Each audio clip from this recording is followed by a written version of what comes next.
Hey guys, Dr. Adam here again. I want to take you through a quick hip mobility circuit, just using a dumbbell. You don't have to have a dumbbell. You could use a foam roller. It could be any item, but just something that you can use as a marker.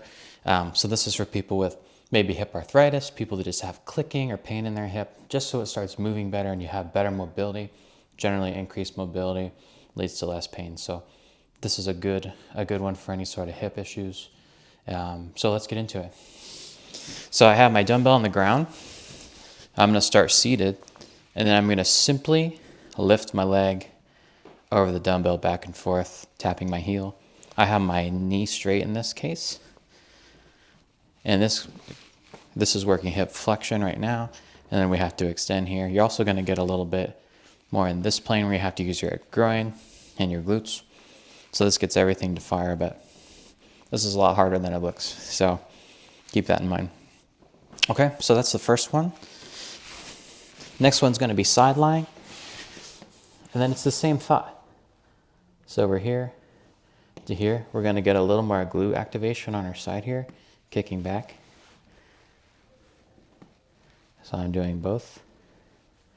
I would do both sides as well for symmetry. Okay, so you get the idea there. And then finally the last one would be lying face down, and it's the same idea. Straight leg.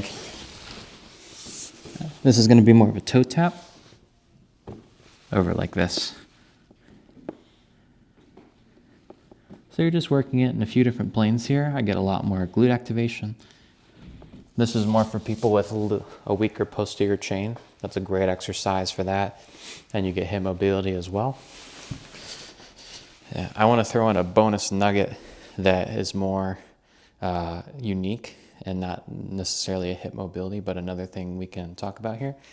And that is people with weak hip flexors. So this is, most people, honestly, they're hard to isolate, but here's a little hip flexor thing that you can go right into while you're doing this. It's a strengthening technique. So you're going to rotate your hip and your ankle, more your ankle than your hip. You're going to externally rotate that and then do that same initial exercise.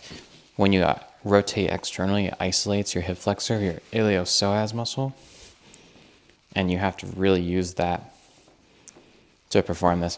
This is a lot harder than it looks. You don't need any weight here on your ankle or anything. This alone with body weight is going to be pretty challenging. So give that a try, both sides, with your ankle externally rotated too, and start activating your hip flexor too. It's a really important muscle. We could talk about that more later on, but it's a great one to just throw in as well. So have a go at this and let us know what you think.